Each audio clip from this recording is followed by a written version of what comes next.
जय श्री राम दोस्तों, जय बजरंगबली। आज मैं आप लोगों के सामने वट सावित्री व्रत की कथा सुनाने जा रही हूँ, तो आप लोग ध्यान से सुनिए। वट सावित्री व्रत कथा। वट सावित्री व्रत कथा स्कंद पुराण में बताया गया है। हर सुहागन स्त्री को वट सावित्री व्रत की पूजा करने के बाद वट सावित्री व्रत की कथा का पाठ जरूर करना चाहिए। स्कंद पुराण में बताया गया है कि वट सावित्री की कथा का पाठ करने से देवी सावित्री का ध्यान पूजन वट वृक्ष के नीचे करने से सुहाग की उम्र लंबी होती है और पति का प्रेम और सुख बना रहता है। इससे माता सावित्री की कृपा से घर में उन्नति भी होती है। तो आइए विस्तार से जानते हैं वट सावित्री व्रत कथा, जैसा पुराण और पुस्तकों में दिया गया है, और साथ में जानते हैं वट सावित्री व्रत की पूजा विधि। देवी सावित्री कौन है और किसी विधि विधान से वट सावित्री व्रत को करना चाहिए। किस विधि विधान से वट सावित्री व्रत को करना चाहिए? तो वट सावित्री व्रत का संपूर्ण लाभ पाने के लिए हिंदी में पढ़ें स्कंद पुराण में वर्णित वट सावित्री की व्रत कथा विस्तार से। ये है वट सावित्री व्रत कथा का वर्णन स्कंद पुराण में है। स्कंद पुराण में देवी सावित्री के पति सत्यवान की मृत्यु हो जाने पर सावित्री माता पति के प्राण वापस लाने की कथा का जिक्र वट सावित्री व्रत कथा में किया गया है। इस कथा के विषय में कहा गया है कि यह कथा सौभाग्य प्रदान करने वाला है, इसलिए वट सावित्री व्रत के दिन वट वृक्ष के नीचे सुहागन स्त्रियों को वट सावित्री व्रत की इस कथा का विस्तार पूर्वक पाठ करना चाहिए और सुहागन महिलाओं को इस व्रत कथा को सुनना चाहिए। इससे सुहाग की उम्र लंबी होती है और वैवाहिक जीवन में प्रेम और सुख समृद्धि की प्राप्ति होती है। वट सावित्री व्रत कथा हिंदू धर्म में एक महत्वपूर्ण कथा है, जो विवाहित महिलाओं द्वारा अपने पति की लंबी आयु और परिवार की सुख समृद्धि के लिए व्रत के रूप में मनाई जाती है। इस व्रत की कथा का मुख्य पात्र सावित्री और सत्यवान है। देवी पार्वती जी ने कहा, हे देवताओं के देवता, जगत के पति शंकर भगवान, प्रभास क्षेत्र में स्थित ब्रह्मा जी की प्रिया जो सावित्री हैं, उनका चरित्र आप मुझे कहिए, जो उनके व्रत का महात्म हो और उनके संबंध का इतिहास हो, एवं जो स्त्रियों के पतिव्रत को देने वाला, सौभाग्यदायक और महान उदय करने वाला हो। तब शंकर भगवान ने कहा, हे महादेवी, प्रभास क्षेत्र में स्थित सावित्री के असाधारण चरित्र को मैं तुमसे कहता हूँ। हे महेश्वरी, सावित्री स्थल नामक स्थान में राजकन्या सावित्री ने जिस प्रकार से उत्तम वट सावित्री व्रत का पालन किया। मद्र देश में एक धर्मात्मा राजा रहता था, जो सभी प्राणियों के हित में तत्पर रहता था। उसका नाम अश्वपति था। धर्मात्मा क्षमाशील सत्यवादी होने पर भी राजा संतान रहित था। एक समय वह राजा प्रभास क्षेत्र में यात्रा करते हुए पहुंचा और सावित्री स्थल पर आ गया। वहां पर राजा ने अपनी रानी के साथ इस व्रत को किया, जो सावित्री व्रत नाम से प्रसिद्ध सभी प्रकार की कामनाओं को पूरा करने वाला है।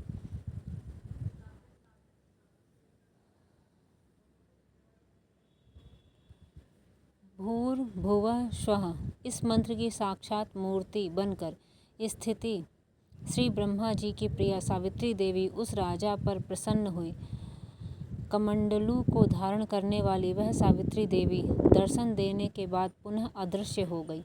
लेकिन देवी के दर्शन के पुण्य से कुछ दिनों बाद राजा अश्वपति के घर देवी के समान रूप वाली कन्या का जन्म हुआ, जो देवी सावित्री के अंश से ही उत्पन्न हुई थी। देवी सावित्री की प्रसन्नता से प्राप्त था। सावित्री की पूजा करने के बाद उत्पन्न कन्या का नाम भी सावित्री रखा गया। वह राजकन्या देवी लक्ष्मी के समान शोभित होती हुई बढ़ने लगी और धीरे धीरे सुकोमल अंग वाली वह कन्या यौवनावस्था को प्राप्त हुई। नगरवासी उस कन्या को देखकर यही समझते थे कि वह कोई देव कन्या है। कमल के समान विशाल नेत्रों वाली एवं तेज से अग्नि के समान प्रज्वलित होती हुई वह सावित्री महर्षि भृगु द्वारा कहे हुए सावित्री व्रत को करने लगी। लक्ष्मी के समान सुशोभित वह कन्या एक दिन देवी सावित्री की पूजा के बाद पिता पास खड़ी हो गई। उस समय पुत्री की युवावस्था को प्राप्त हुई देखकर राजा ने मंत्रियों से सलाह किया। इसके बाद राजा ने सावित्री से कहा, हे पुत्री, तुम्हें योग्य वर को देने का समय आ गया है। मुझसे कोई तुम्हें मांगने के लिए भी नहीं आता है और मैं भी विचार करने पर तुम्हारी आत्मा के अनुरूप वर को नहीं पा रहा हूँ। अतः हे पुत्री, देवताओं के निकट मैं जिस तरह से निंदनीय न हूँ वैसा तुम करो। मैंने धर्मशास्त्र में पढ़ा और सुना भी है कि यदि पिता के गृह में रहती हुई विवाह के पहले ही जो कन्या रजोधर्म से युक्त हो जाती उसके पिता को बड़ा पाप लगता है। इसलिए हे पुत्री, मैं तुमको भेज रहा हूँ कि तुम स्वयं ही अपने योग्य वर ढूंढ लो। वृद्ध मंत्रियों के साथ शीघ्र जाओ और मेरी बात को मानो। इसके बाद जैसा कहते हैं वैसा ही होगा। ऐसा कहकर सावित्री घर से निकलकर राज ऋषियों के साथ तपोवन की ओर चल पड़ी और वहां पहुंचकर माननीय वृद्धजनों को प्रणाम करके सभी तीर्थों और आश्रमों में जाकर पुनः मंत्रियों के साथ सावित्री अपने महल को लौट आई। यहाँ सावित्री ने पिताजी के साथ देवर्षि नारद को बैठे हुए देखा। आसन पर बैठे हुए नारद जी को प्रणाम करके मुस्कुराती हुई जिस कार्य के लिए वन में गई थी सारी बातें कहने लगी। सावित्री बोली, हे नारद जी, शाल्व देश में धर्मात्मा दुमतसेन नाम से विख्यात एक क्षत्रिय राजा है जो दैव योग से नेत्रहीन हो गए हैं। रुक्मी नामक उनके एक सामंत ने उनसे राजपाट छीन लिया है और वह अपने पुत्र और पत्नी के साथ वन में रह रहे हैं। उनका पुत्र सत्यवादी और धर्मात्मा है। उसे ही मैंने मन में पति रूप में वरण किया है। नारद जी सावित्री के वचनों को सुनकर बोल पड़े, राजन, सावित्री ने यह बड़ा कष्टप्रद कार्य कर डाला है। बाल बुद्धि होने से इसने केवल गुणवान समझकर सत्यवान को वरण कर लिया। सत्यवान मिट्टी के घोड़े बनाता है और घोड़े का चित्र भी बनाता है। इससे उसे चित्राश्व भी कहते हैं। सत्यवान दान और गुण में रंती देव के शिष्य के समान है। ब्राह्मणों की रक्षा करने वाला और सत्यवादी है। राजा ययाति के समान उदार, चंद्रमा के समान प्रिय लगने वाला, रूप में दूसरे अश्वनी कुमार के समान और धुमतसेन के समान बलवान है। लेकिन उसमें केवल एक दोष है, दूसरा कोई नहीं कि सत्यवान आज से ठीक 1 वर्ष पर छिड़ायु हो जाने से देह त्याग देगा। इस प्रकार नारद जी की बात सुनकर राजकन्या सावित्री ने राजा से कहा, राजा, लोग किसी से एक बार कोई बात कहते हैं।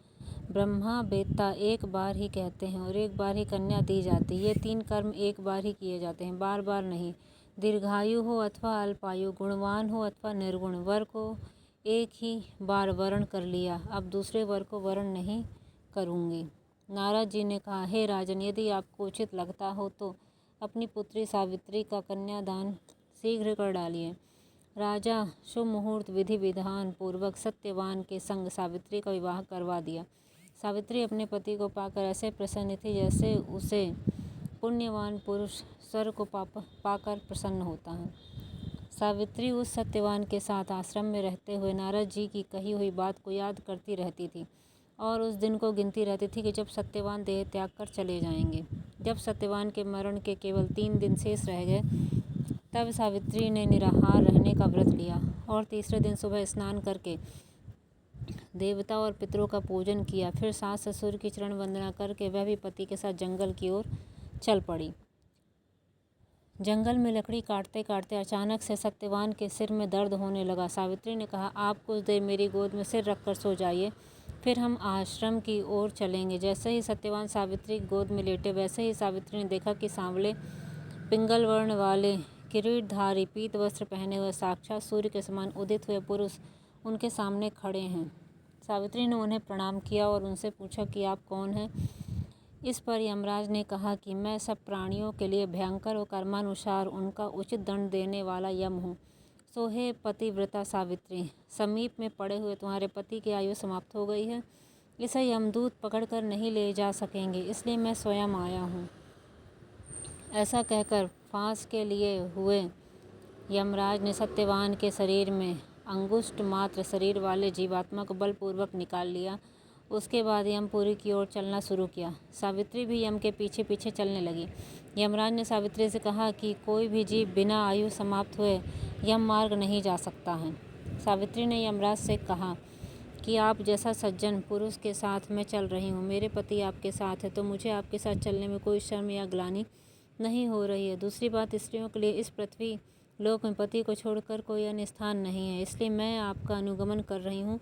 सावित्री की मधुर बातें सुनकर यम ने कहा, मैं तुम्हारी बातों से प्रसन्न हूँ, इसलिए जो इच्छा हो वर मांग लो।